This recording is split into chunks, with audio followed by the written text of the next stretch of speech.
the New England Patriots had this persona of being like the evil empire, and there was everyone was no personality, and there's no funny. We're just robots. Yes. One was to interview Tom Brady for the documentary. I mean, that's kind of big deal. Yeah, it was cool. Like, I can't even bump into Kevin Youkilis post like modern day. Like, this was a year ago without going. Hey! Yeah. Incredible about Julian, I don't think he gets enough credit, is that he lets the best idea win. How did Dudes on Dudes come out of this? Like, how did Gronkowski get involved? Hey guys, welcome to the Off Air Podcast. I'm Slater. I'm Marjo. Today, a very special guest. His name is Kyler Schelling. He grew up right here in Lanesboro, Massachusetts.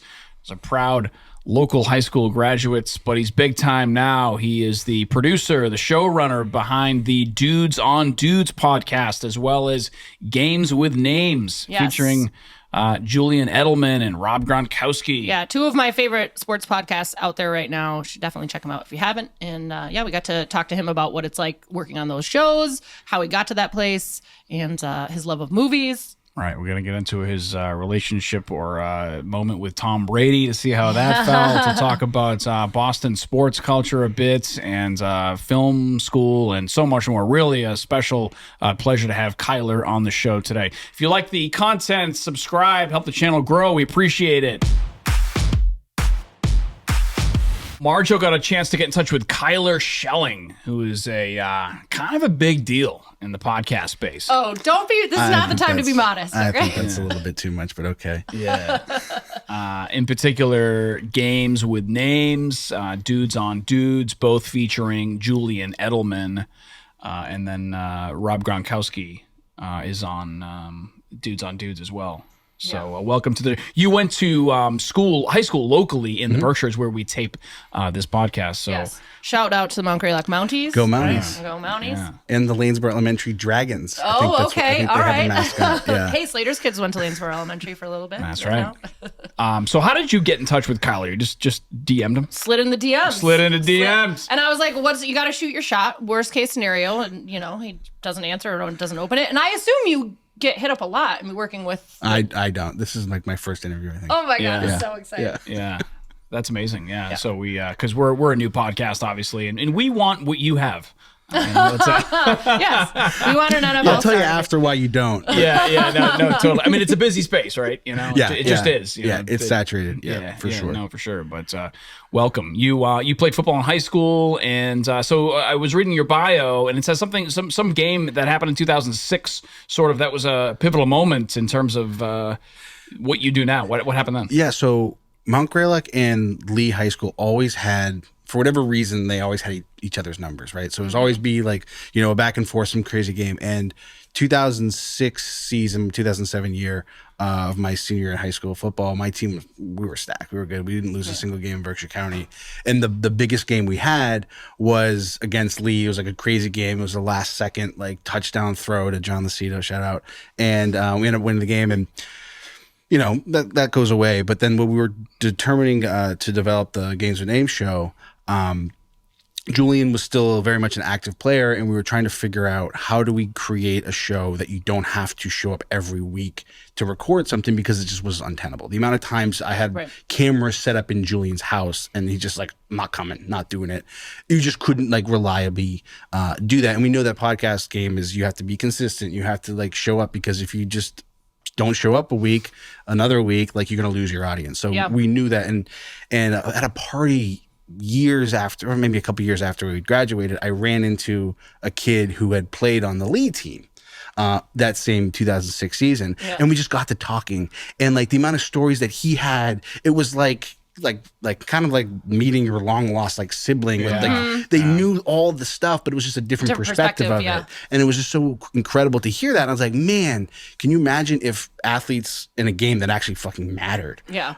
You guys swear? Yeah, that's fine. Okay. Games that actually mattered. Yeah. Right. And I was like, I actually happen to work with some athletes, and so let's just try it out. And initially I had this fraught idea to have athletes from each side of the team. So every episode, we were going to have an athlete from the winning team and the losing team, because you were going to create this perspective that just didn't exist before. Yeah. And a couple of them were successful. We did a Boise State, Oklahoma game with Adrian Peterson and Jared Zabransky. And it was great, but it's hard enough scheduling one person. Yes. Like imagine now 2 athletes showing up, and it just became, untenable. Yeah. Yeah. But that was kind of the catalyst, the original idea. I love that. Yeah. Just that little moment of just sharing this, like the bowling up against the bar, years after the game's over, and I've got a story, you got a story. We did this, you did this. Oh my God, that's crazy. When we did this, we were thinking about Totally. So you go to Emerson in 2009 and you get a degree in film and stuff, and then it says how did you meet Julian Edelman? Your bio just sort of says, and then he joined forces with the NFL and Julian Edelman. How did that come to be? So at Emerson College, I was played for the club hockey team. So I met Max Collins, who was the goalie on the team. And when we graduated, he was able to get his hands on a bunch of film equipment. And so we just started a production company out of it wasn't real, but yeah, right. It was just we just started a chicks podcast. love it. I was in the AV club in the high school radio station too. Yeah. So we had a camera and we had time, and so we would do any project that came across our plate, and it wasn't a lot. So I was just like searching on Craigslist or any sort of place you could get an ad. And on Craigslist, there was an ad for 100 videos with this ad agency. They had a deal with this company, Coach Up. And that ad agency ended up being Super Digital, which was a Soft Swissa who is still a partner in the company now. And so he hired us to do all those videos. We did 100 videos for $9,000. Don't do 100 videos for $9,000. Yeah. But that's where we cut our teeth. The juice is not worth the squeeze. And as I kind of built this creative relationship with the Soft, this was 2013. He goes, "Oh, there's this athlete. There's this New England Patriots wide receiver that I do social media for," and so that ended up being Julian. And so that were you like, yeah, I've heard of him. I know him. Well, that was even before he really broke out. So only Gotcha. the real kind of heads knew him, because he had a couple good games early on, but he got hurt and he didn't quite figure it out. And it just was he was at a point where, am I actually going to have a career in football? And that's why he elicited, this social media, endeavor. And then smart. Because of that, then I shot some of their videos, and that just slowly turned over time, and just 10 years later, we're doing what we're doing now. But it was through Craigslist, honestly. Wow, that's wild. Yeah, Craigslist was huge back then. In terms really, I mean that was the go-to. Yeah. So you were more you're a camera guy, obviously production guy. Yeah. You talk about stuff. And then how did that turn into, so then we fast forward to 2019 when 100% Julian Edelman, you're the filmmaker on that documentary. How did that come to be? So that came to be with, I fancy myself as a writer director, and then I can hold a camera. I can do all of it, but that's kind of what I view myself as.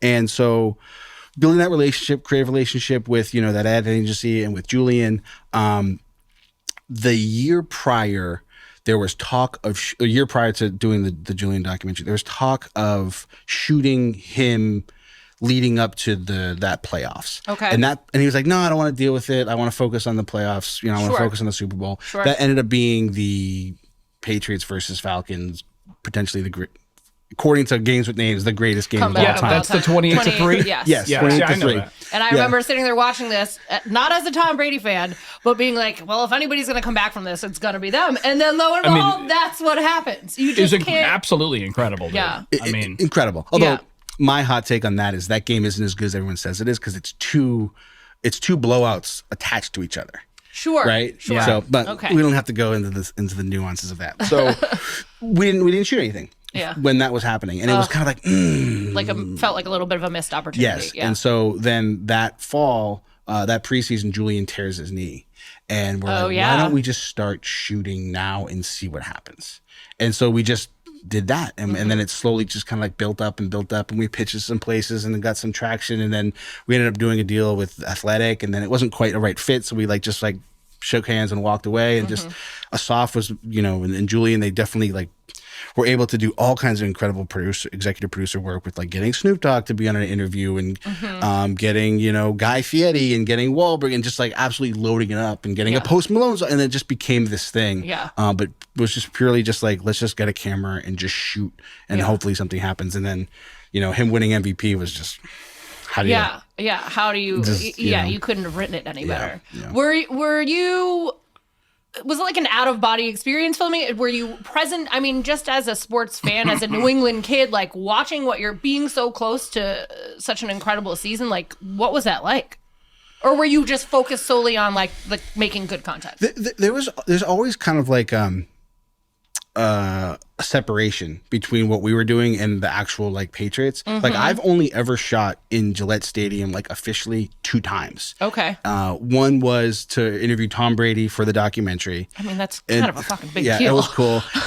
And then the other one was Julian's retirement video. But like there was very much a firewall between what we were doing and what they were doing. So like we would often just see Julian on Tuesdays when and then he had a suspension that season, so we did get more time with him during the season, and we were able to capture some stuff. But there's very much a separation between what we were doing and what was going on in New England. Because of the way Bill and Robert Kraft wanted to run the organization, or was it like licensing? No, it's how they wanted to run the organization. And then Julian was very much a disciple of that mentality. Sure. Right? So that was... Do your job. We're not yes, fucking around. I'm yes. not having cameras in the locker Yes, room. I'm not... yes. Yeah. So, but you met Julian so early that there was no fanboy period. Or was there? I mean, like he was. You said he really wasn't a big star when you met him, so there was never that sort of. I just for me, I've never really ever been a fanboy of like anyone really. So, but like, I mean, it was cool to like film. It was like cool to film with like a Patriot. Yeah, and like I was more of like maybe a fanboy of the helmet he was wearing. Than the actual like human being. Yeah. But yeah, it was still early. So. Like I can't even bump into Kevin Euclid post like modern day. Like this was a year ago without going. Hey! Yeah. Like totally. I mean, like tone it down. Bro. Yeah. Yes. Yeah. You know what I mean? Yeah. And you're working with these guys, A-listers, so Brady and such. So how did the Snoop and Mark Wahlberg and all that? How did they get involved? That's all agency stuff. It's just asking. Yeah, I mean, if you're Julian Edelman in 2019, and you ask, especially a guy like Snoop, who's a football guy, he's always been a football fan. He has the football team coach. You know what I mean? And he's got a close relationship with the New England Patriots too, because he went to high school with Willie McGinnis, who is going to be on the show next week. Oh, nice. Very excited about. Yeah. And they're both from Long Beach, California. And so when the first dynasty, there's no matter if you make the Super Bowl, there's a party afterwards, no matter what. Yeah. If you win or lose, they set up a whole party. Okay. And the saddest thing is the losers party. It still exists. Right. And The shirts are printed. Yes. Right. We talked about this with Procopio. Yeah. Yes. And then like Snoop Dogg is playing for the losing team, right? Yep, like that's how it's set up, Yeah. right? So he was often the booked artist for the Super Bowl parties in the first dynasty because of his connection with Will McGinnis. So Gotcha. Snoop was always like close to New England, Yeah. And he's just like like an uncle to everyone that plays football. Yeah, totally. Yeah. So it's just really just asking and then getting lucky and then making it happen. Totally. Yeah. And that's the same philosophy now with booking for our shows. Yeah.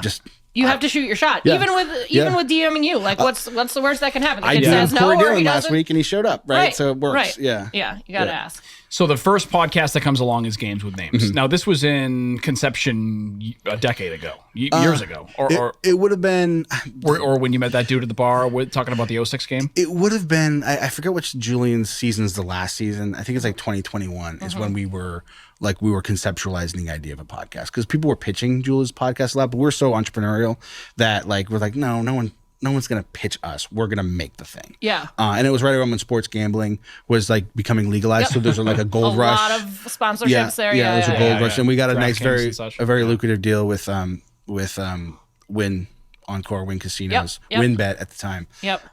That was able to like launch the show. Okay. So who comes up with the idea?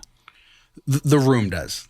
Who's in the room? So the room is a phrase that we use because we like to be like a team mentality. So any creative in the room, there's a whiteboard. The room came up with it. Yeah, maybe he said it here, but it's the room. Gotcha. And right now our room it's mostly me and Jack McCarthy, who's also a producer. He's of the super show. funny. Yeah, you guys have a good vibe. Jack's the best. Yeah.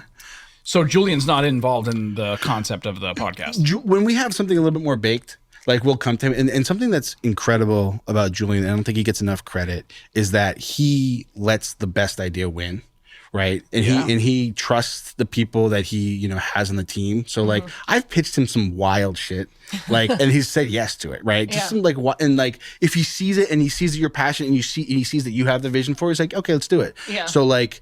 That's that's a unique skill set, particularly with dealing with talent. To someone's like, hey, I trust you, let's do it. Yeah. So yeah. Yeah. So you in the room come up with this. So listen, we're going to have a podcast and we're going to talk about specific games that were so famous that people know them by name. Yeah. And then we're just going to bullshit about it for an hour? Yeah. So what we do is we have, like, we're in a podcast right now. So we have a big TV that we put, like, it's a Google slide presentation. We have all kinds of information. And it's working with athletes for so long. They do the best with being reactive.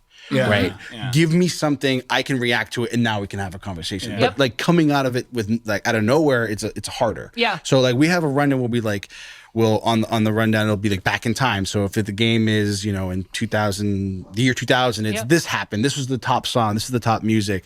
Gotcha. This to really kind of set the scene for that year. That's cool. This is who won the Super Bowl this year. This is the Major League Baseball was Pedro Martinez did this thing. Yeah. And then we do the same thing for each team. We have a roster. We have some stats, just some like high level storyline each team. Then we do the lead up. So if there's like, any like talk about the first Patriots, the first Super Bowl, the second dynasty against the Seahawks, Deflategate happened that week. So they're talking about that. So a little like lead up. Oh, it's at this place. Oh, it's in New Orleans or it's here. Really kind of gets the listener and the guest back into that mode. Yeah, that's great. Yeah, and then that's a lot of legwork too. Yeah. Is that all you and Jack, or you have a team of researchers, or what is Jack does all of it now. Gotcha. I'll like come in over top and be like, hey, what about this? What about this? What about this? But we've done about maybe 130 or 40 shows at this point. It's been kind of streamlined. So now we've got like a rhythm to it.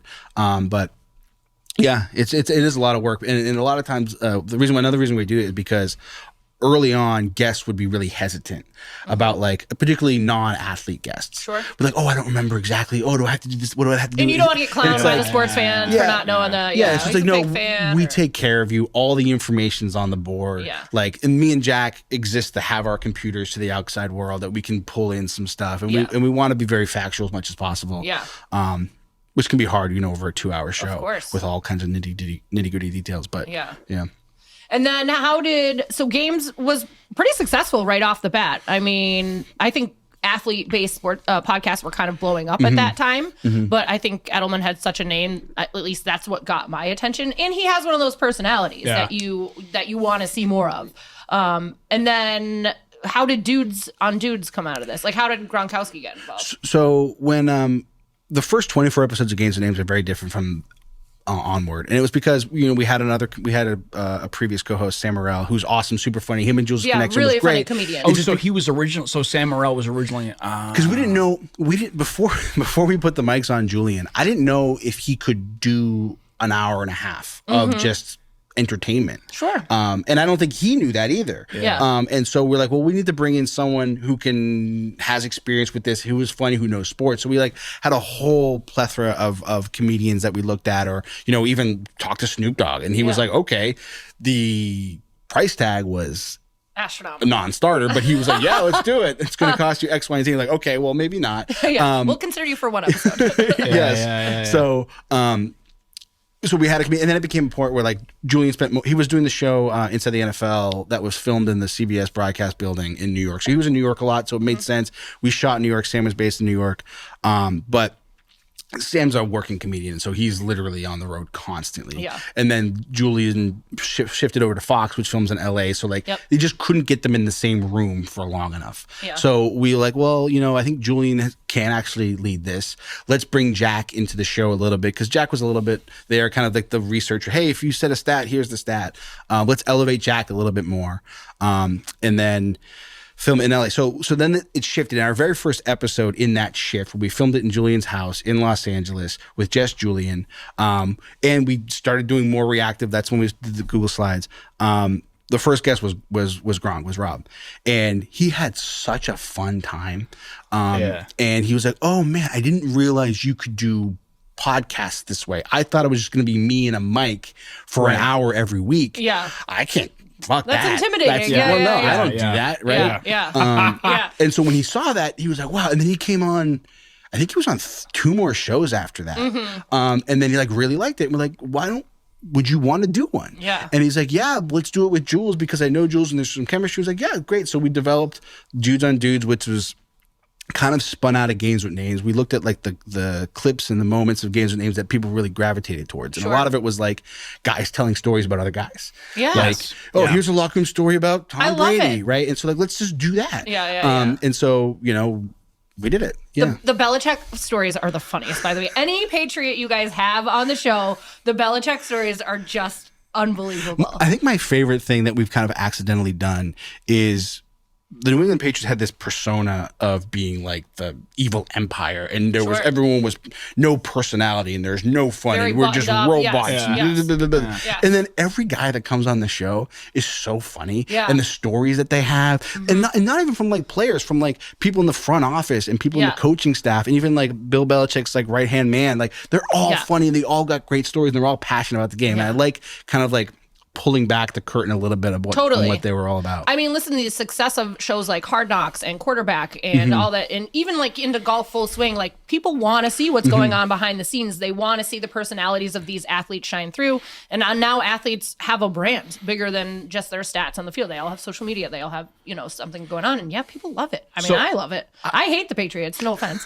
Or that era, because it was just... What's your team? Dallas Cowboys. Okay. So you can understand that. But I still loved, just as a fan of the game, I still love hearing the behind the scenes stories. Who's the old guy, the recruiter? Ernie, is that his name? Ernie Adams. How you guys have had on a couple times. Like, it's great. Even not, again, as a person who's not even close to being a fan, it's still so entertaining to see the behind the scenes. He might be the most impressive person I've ever been in the room with. Yeah. Just absolutely just...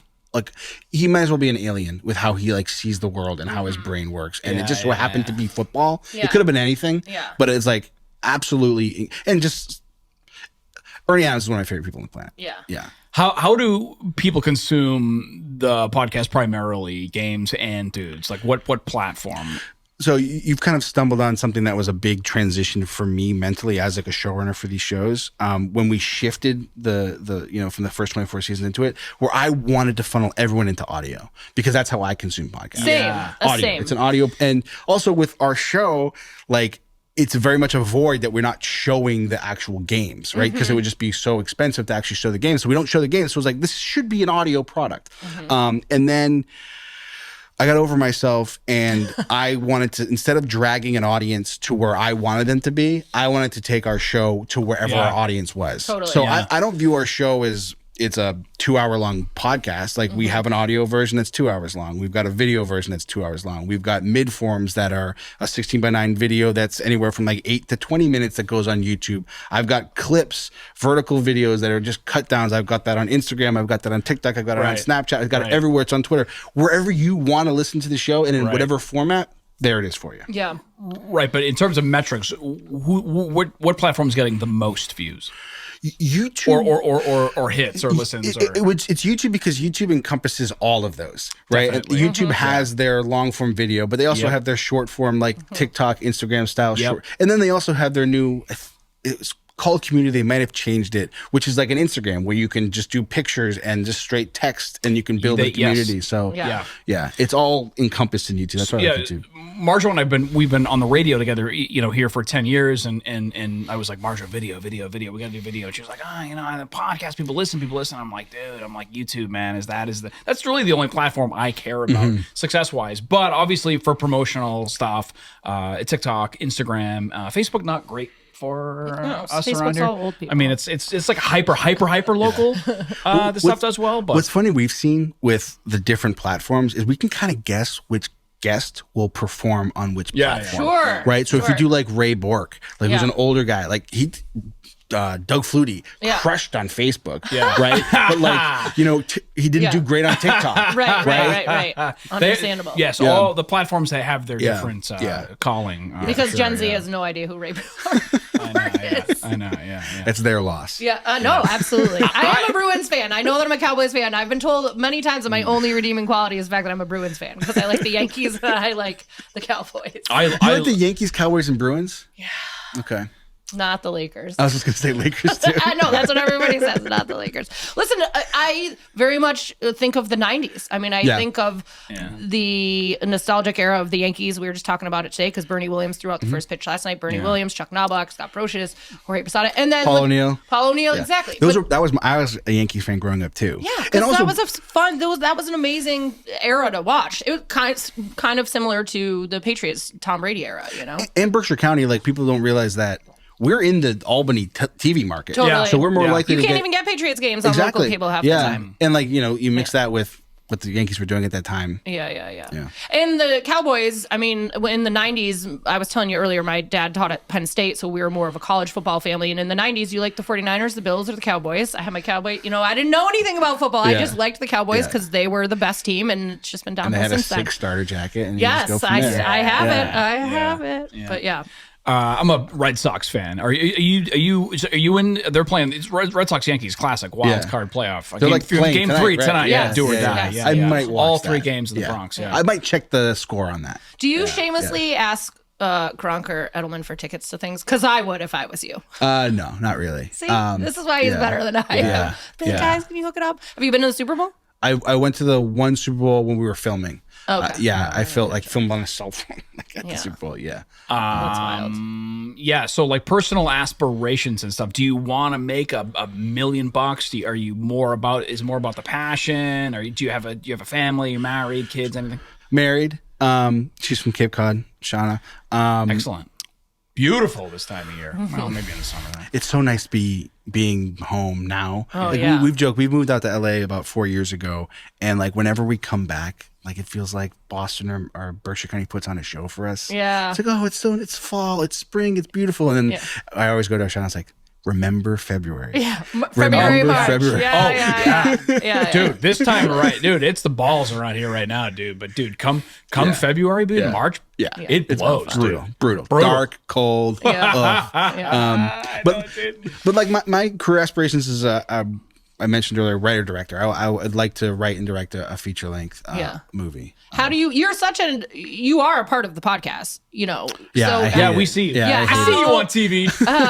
How is that? Because I like we were saying when we were first getting this off the ground, I was like, gosh, do I really want to be on camera? I mean, you quickly get used to it. I forgot about that. Yeah, I just wasn't stoked on the idea of being on camera all the time. Same. I actually, the first couple of ones in our new format, I just had my like shoulder in it, just to so the audience knew that there was someone here helping with this thing, but didn't want to be on mic. And then like love Jack, love Jules, but they're together. It's like two you're the best, and like you just need someone to be like, guys, shut the fuck up. It's 3 hours of just saying you guys are the best.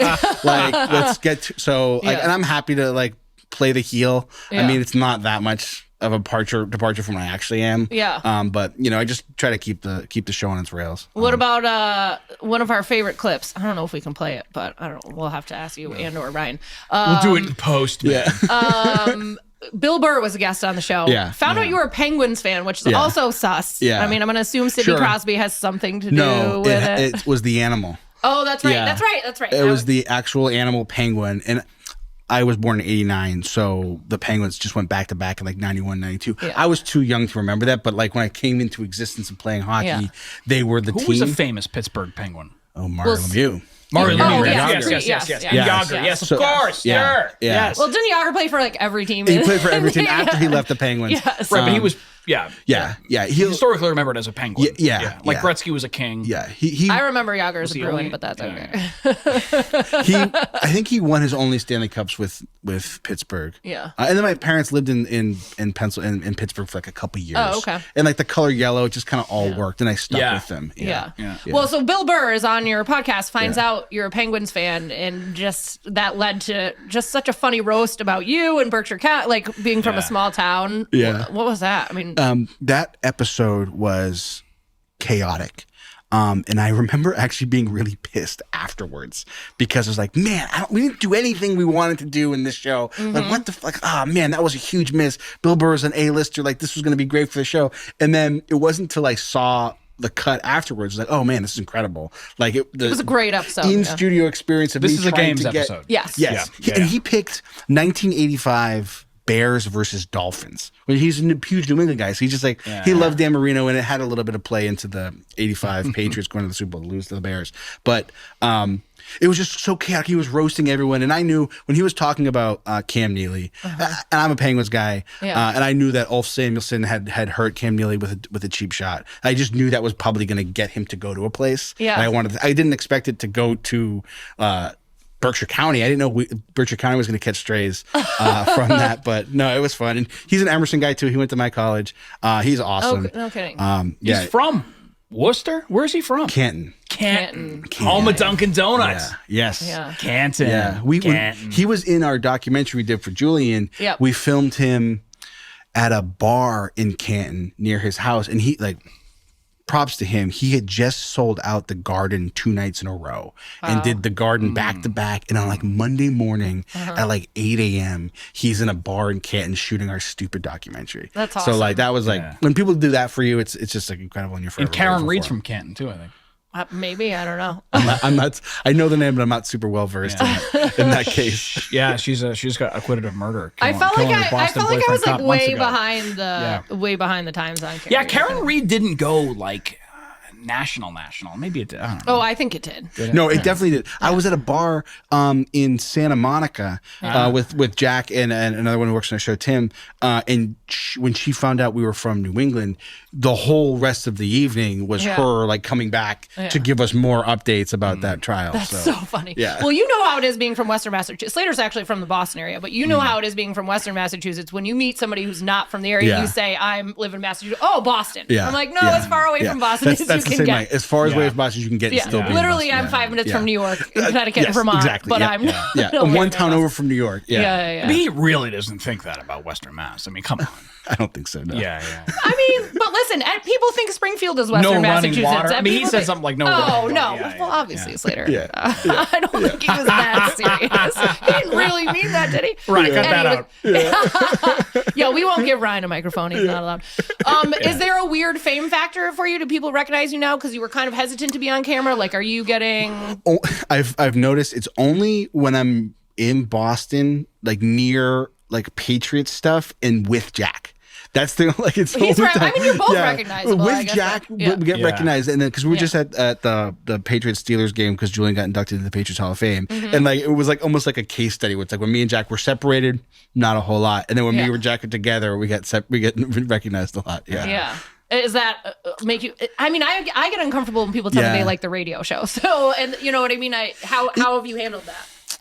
Because if you're a writer producer, you're usually a behind the scenes guy, right? I'm appreciative of people liking the work, absolutely, right? And I view that as less about me and more about someone likes the show. And I'm always like, hey, thank you. What can we do better? I'm always looking for ways that like people having insight, what they would like, what they wouldn't like. Hey, what's a game you want us to do? What's a dude you want us to have come on the show? Yeah. And I view it from, I kind of like shift it into that as opposed to like, oh, someone recognized me. Sure. Definitely. Yeah. I mean, I was in the supermarket, the Big Y, and the butcher guy, the guy behind the butcher guy, whatever. He was like, I got the podcast going on, and that. You know, that's always interesting because it's like, same reaction as you. Like, I appreciate it, man. Thank you very much. Yeah. It's because this is a lot of work. Yeah. This is a lot of work, dude. It's a grind. It's a grind. And we're in the nobody gives a shit stage, and we will be for a little while. You know, I mean, so. I've got like A-lister NFL players, and we're still kind of in that space too. Yeah. It's tough out there. Yeah. It's a busy. One of the things I wanted to pick your brain was like, so I had a buddy of mine who used to work for Google. He's like, eventually your podcast has to niche down, like, so we want to. What's your response to that? Because we know that if we were going to be everything to everyone, we sort of like to showcase talent and stuff, but like. How long is that a better idea to niche down a little bit, or what? So it's kind of like baked into the premises of both shows, right? So if you look at the state of sports podcasting, right? Yeah. It's all like hot takes or like reactions to games, right? Yeah. Previewing games, reacting to games, sports gamblings, reacting to sports storylines, right? And so we deliberately went a different way. Right, where it's like we're gonna react to nostalgia. We're gonna be more like a true crime show, not in subject matter, but in terms of format. We're gonna be more like a true crime show, and there's this whole other space in sports content that people aren't really doing, right? We're trying to be first person behind the scenes nostalgia. Gotcha. Yeah. Like New Heights is doing the current NFL Current events. season. Yes, You know what I yes. mean? Yes, Things right. like that. Pat Right. McAfee, he goes Right. on 3 hours on mic every day. He just talks about the storylines, and most people are doing that. Yeah. We're dabbling with it a little bit with dudes with Rob and Jules, just because of like availability, and you know, if we're gonna do a show remotely, just because of scheduling. If we're gonna let's just be topical if we can, but I've always wanted to have it be this niche of sports nostalgia, one games, one players, and you know, I think we're pretty early on that, and I think it's going to grow more. Sure. But that was kind of the path we wanted to take with our niche, if you will, for sports media. Something you and I talk about in terms of niche and stuff. But. Yeah, I mean, we're so guest. This originally spawned from the radio show, from the morning show, and people liking the guest content and being like, "I just wish there was more of you talking. There's too much music and commercials." I mean, that's the format of morning FM radio, right? Yeah. So the breaks, you know, are 5 minutes, if that. So we kind of just wanted to make the podcast one big long talk break, basically. Yeah. But since we're so guest based, every guest is a different topic. It's so different. Yeah. Yeah. And we've noticed that too. And with when we get a New England Patriot talking about a New England Patriot game on games, it does well, right? Yeah. No matter the level of like fame or stardom of a singular player. Sure. But if we want to do like a bigger name basketball player, like hopefully it's a Celtic, right? So we're playing that game a little bit. I want to grow it more nationally. Sometimes it's like, hey, you know what? I know this episode is not going to be a top performer from a numbers perspective, but you know what? Laird Hamilton wants to come on the show, and I want to talk about surfing. Yeah. Like that's awesome. Let's fucking he's do it. iconic, Yeah. even if it doesn't have as many views. Right, and it's not because it has no reflection on him or the episode. It's just a reflection of how the algorithm works. Right. And so like I like to be broader, but I also know like you can't stray too far from like your audience. We are a more Boston focused audience. We are a more New England Patriot focused audience. But we are getting more broader and broader as we try to like play that line of. Well, especially with a guy like Gronk, who's just really a face of the NFL. More, I mean, yes, is he always going to be associated with the Patriots? Certainly. I mean, you know, he won a Super Bowl in Tampa too, but like he is more of an NFL personality. Right? Today's episode of Off Air with Slater and Marjo is brought to you by Berkshire Adventures, Berkshire Adventure Tours, e-bike tours, picturesque picnics, private e-bike rides, Cloud9 seats, hidden gems, and scenic picnics. I did one of these the other day. Can't recommend it enough. Great local guide here in the Berkshires. So BerkshireAdventureTours.com. You can find them on social media. Any reaction to Bad Bunny playing the Super Bowl? Or I have zero interest in the halftime show. I like the game. Gotcha. Yeah. I mean, even when I was at the game, the Super Bowl, I think Maroon 5 was playing. Like, Well, I would have skipped that one I just too. like went outside. but he took his shirt off. You didn't watch that? Maroon 5 Live is just something. I have no interest in any of that. So but, have they always been two separate things for you? The halftime show and the Super Bowl actual I game mean, it's itself? where I go make my pizza rolls. Is the halftime show. Gotcha. Like when I go to the bathroom. like always? Yeah. No. Are you no a big interest. pop culture guy outside of sports? No. No. Yeah. I mean, movies. Yeah. Movies and television. Yeah. Which favorite But- movie? Oh. Back to the Future? Well, now you got how much time you've got, right? I went to We can film have you school. back I on went to for- film school. The pretentious like film school asshole can come out. Well, actually, Yeah. I guess. I'll give you a style of movie I like. Okay. It's called competence porn. It's people that are highly qualified, highly smart, achieving greatness in some way, shape, or form. Movies like that, like Moneyball, is one of them. So good. Apollo Good Will 13. Hunting. Good Will Hunting, We is love in there Apollo 13 for sure. touched our hearts. so Yeah, much. we love Apollo Have you seen 13. the Apollo 13 documentary about the real one on Netflix? No, I need to. Dude, it's so that it makes you appreciate the movie that much more. I just watched it the other day. I'll Do you know the scene when Gary Sinise, they're like they are running? What do they have in the ship? And they Yes, open all the the- all the box. all the different- stuff. yes, and they I dump could it all out. watch 2 hours Yeah. of just that. Yes. Right. Yeah. So like Yeah, anything yeah. Aaron Sorkin's ever written is like that. Okay. The Martian is another good example of that. Yep. The movie Air that just came out is like that. Yeah. So anything I'm surprised like that, I Air really didn't like. do better. I mean, It's critically, so it did good. really well. I loved it. Yeah. I thought it was Yeah, great. yeah, I think yeah. I've rewatched it like 5 times. I saw it for at the like a theater. year. Yeah. Well, so I know you say you don't have any fanboy in you, but like, what about when a guy like Matt Damon, you get to meet him? Have you met him? I haven't met Matt Damon. Well, Matt you Damon, gotta get him on the pod. Matt Damon and Ben Affleck are more closely associated with the First Dynasty.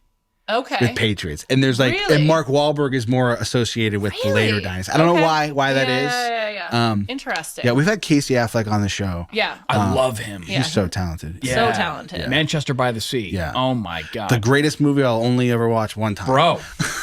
That film was Why? Because you weeped the entire It's time? just too much. profound. Yeah. I had It's just too had much. my first child. Yeah. I'm in the Yeah. theater bawling. Dude. Yeah. I mean, I know, I remember you did telling not. me I did that. not expect that. Although I have one very specific beef with that movie. Okay. What's that? And it's on brand for me. The kid, he's playing both basketball, high school basketball, and high school hockey Same season. in the same season. happening. That's not happening. Not happening. What's going That's on right. here? Dude, that is so Yeah. funny. That's my only That is critique. very, very yeah. funny.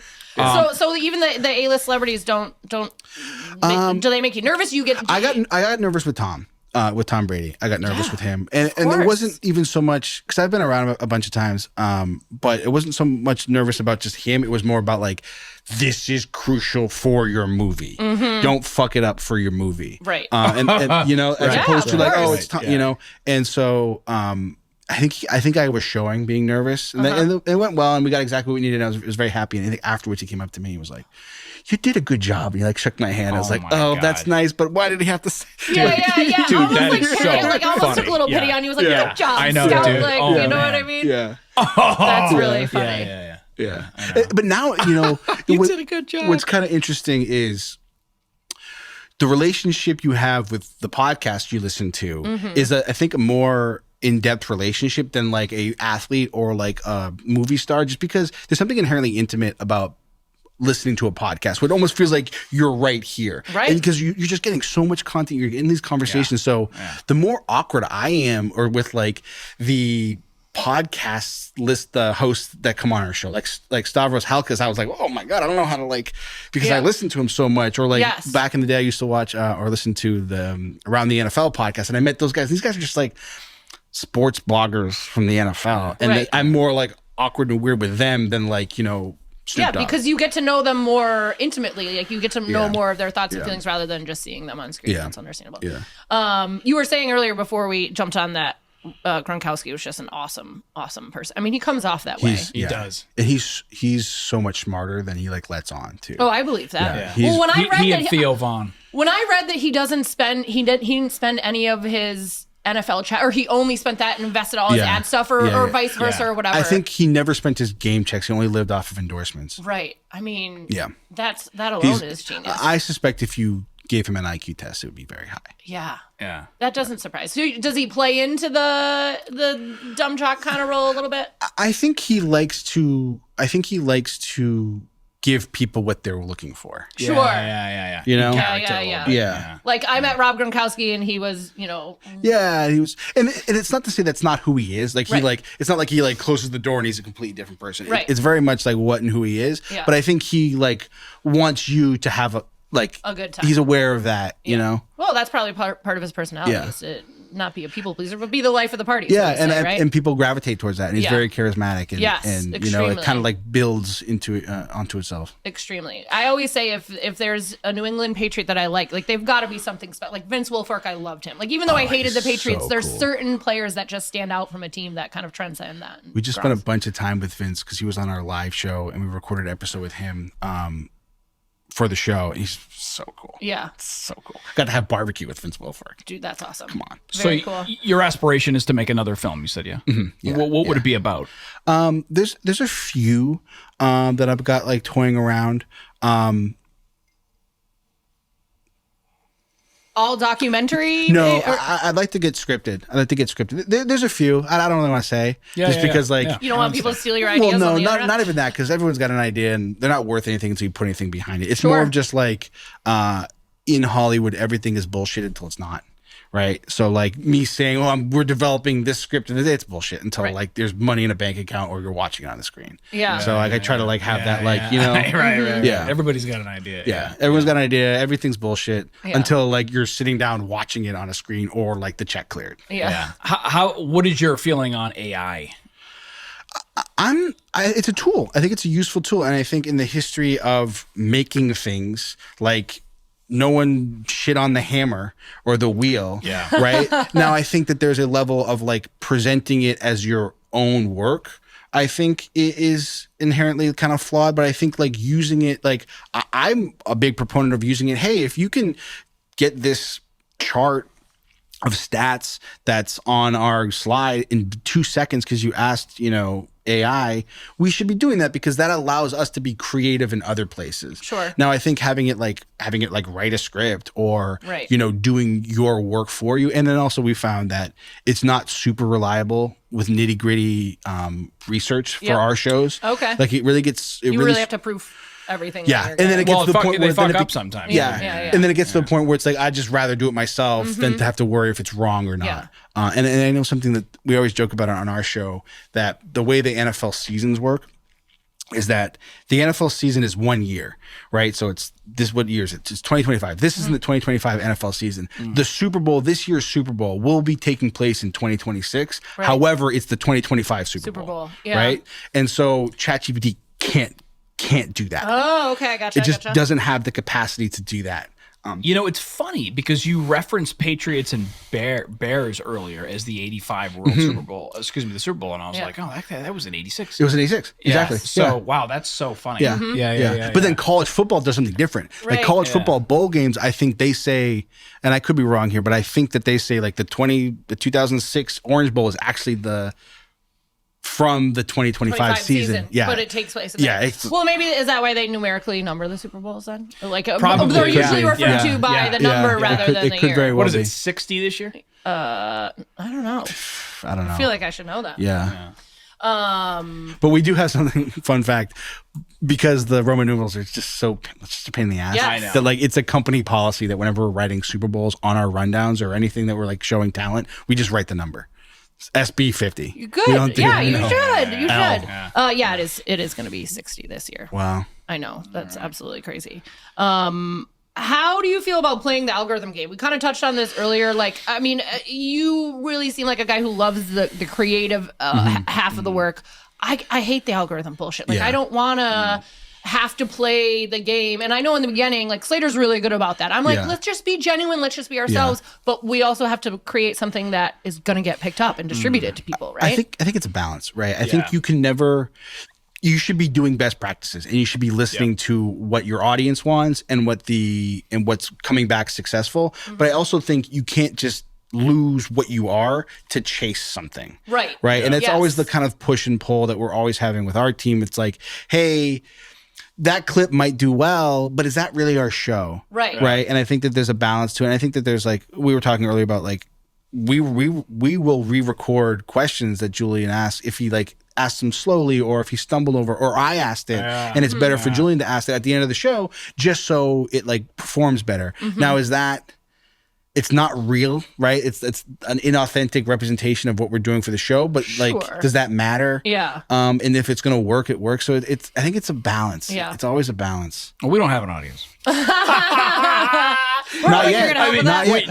Not yet. But something I've said it to Rob and Jules is that podcasts, you just have to be consistent, make a good show, and then at some point something will happen. Yes. That you'll reach a step, right? At some point something will happen where you'll just get a step. Yeah. You know? Because ultimately we want to do this full time and such and make a living on it and such. But we're just so like Marjo and I are passionate. We got good chemistry and all that stuff, and we just love this. I love the podcasting space. I love it. I love the medium. I love YouTube. I love the shorts, all that shit and stuff. But Yeah, I mean, it's amazing the stuff that you can access and learn. love it. And I'm Love always it. Go ahead. Are you doing like YouTube shorts? yes. Yeah. Yeah, we had a so speaking of like, so we had a short do 387,000. Yeah. And it was but we had a firearms expert on. We're talking about AR-15. So now YouTube is like, do more of this. It's like, well, we're not a gun show. Yeah. Right. You know. Yeah. like, But that's the niche of it all, right? Right. That's that, like, you know, but I mean, we just want to talk to interesting people, but I think ultimately it has to come down to the empowerment space, sports space. I'm a sober guy. I've been sober 3 years. I like talking about that a lot. Yeah, there's certain concepts or certain topics that naturally seem to reoccur in a lot of episodes, but that's because it's what, is of interest to us. And you'll see what like works too, right? Like, so maybe it's not the AR-15 15 is the thing that goes. Maybe it's the conversation that what that was about. Yeah. Like, and we've done the same thing. Like we have repeatable questions, like questions that come up. Like I think we overuse it. We do Mount Rushmore a lot. It always does well. It's like, okay, do we need to do 3 Mount Rushmores every episode? And but also, those clips also do well. People want to know, who, whoever's. Somebody's like, so what's your podcast about? And I was like, I don't know. I just about nothing. Seinfeld did it. What's your podcast about? I don't know. I say it's guest based. It depends. I mean, what the show, what the episode is going to be about, it depends on who we have on, and we just want to have on, interesting people. We just want to talk to interesting people and bring good conversation, to the world, I guess. Who's been your favorite guest? Oh man, I know that's a. You can pick one from each, from games and from dudes. So dudes, we don't do a ton of guests yet. So I'll just stick with games. Danny DeVito was incredible. Yeah. He was so cool. Who got how did that come about? We have a talent booker, and she's just always just spraying it out everywhere. And then sometimes you'll get you'll connect with a manager. You do one of their people, and then they had a good time, and they'll bring someone on. Yeah. The reason why we got Danny DeVito is because he and Mark Messier are producing a TV show called Game 7 with Amazon. It's almost about iconic Game 7s. Yeah, it's like cool. it gets me so mad because it's a little bit of a that's my fucking show. I have a deck. I had a deck 5 years ago. What the fuck, right? But whatever. It's Danny DeVito, it's Mark Messier, and it's with I think Connor. He's like, it's whatever. No mad. So I saw that and I was like, well, let's just try to get Danny DeVito and let's try to get Mark Messier. Yeah. And then I was able to get Danny DeVito. I don't even think we talked about the game that we did. Yeah. We picked an incredible game. It was the Indians Cubs Game 7 World Series. They both had almost 100-year drought to a 60 or 70-year drought. Yeah. We didn't even talk about it. But sometimes we walk away from episodes. Slater's like, oh man, we didn't talk about this. But we just let it naturally. Yeah. You just gotta have to naturally let it run its course. Me and Jack will often connect. What are the 3 big things we want to take away? I gotta get this. I gotta get this, and we try to make sure we hit that. Yeah. John Bon Jovi was another one. Yeah. We got to film in his house in the Hamptons. It was so cool. That's cool. He was just so, him and his wife were just absolutely delightful, so welcoming. Yeah. Great show. And his connection with the Patriots and NFL is so deep. So once you sort of meet a star or an A-lister, does it become they're just a person? Obviously, right? I mean, especially as you get older. How old are you?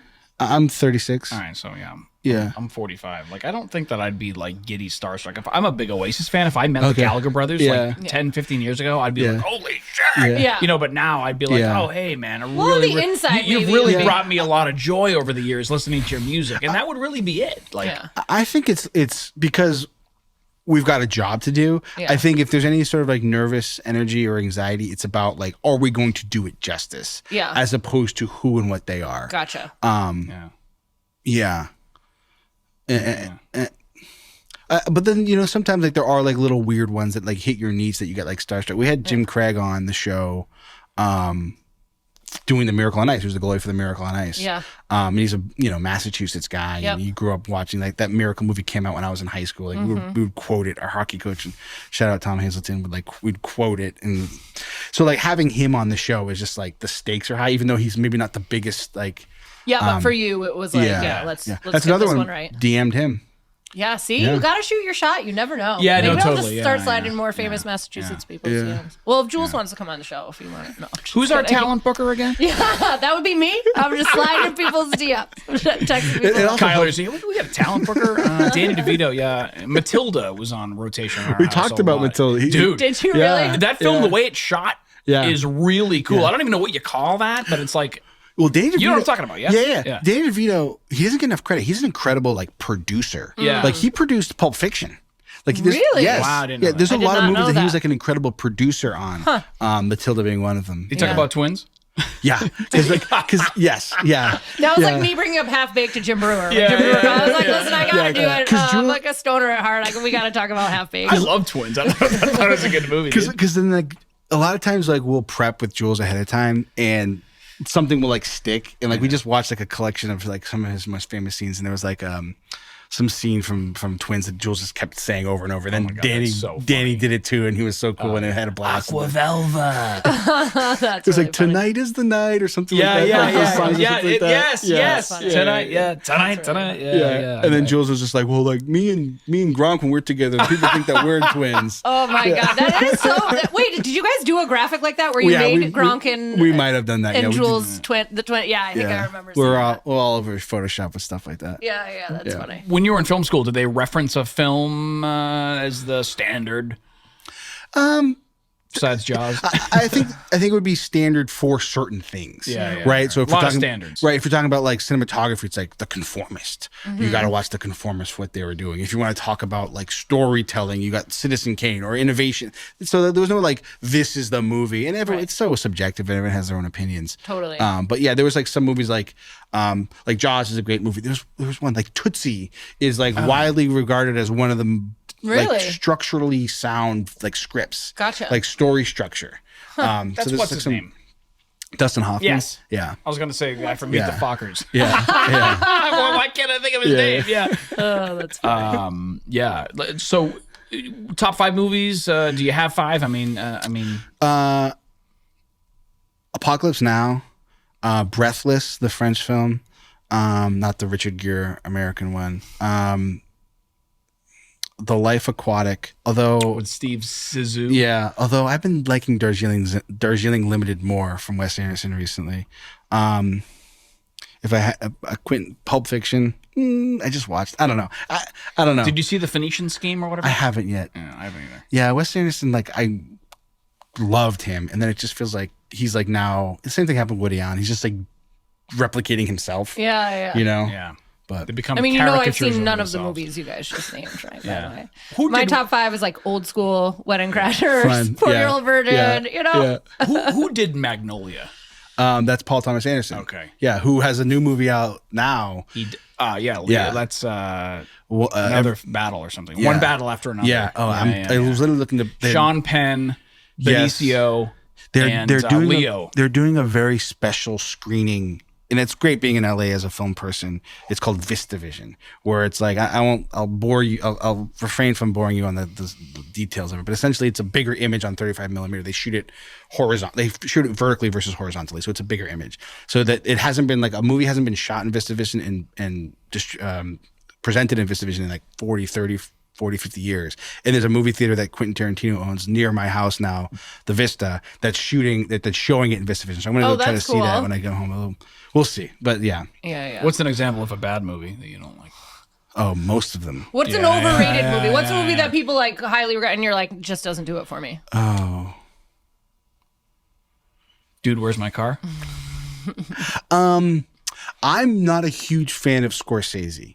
Okay. Now, I appreciate his craft. Sure. Right? I can see that that's a good movie. He's a great my storyteller. God, He's they're doing so some stuff. watchable. But I just like Oh my God. They're Yeah. It's like awesome. me and No? Tom Brady. Yeah. I appreciate Yeah. the quarterback he was, but I've Yeah. just never been Yeah. a big fan of the guy. yeah, he's an all-time filmmaker, one of the greats, one of the best, innovator. But it just doesn't. It's click just not. for you. It's just not for me. Yeah. Even Shutter Island.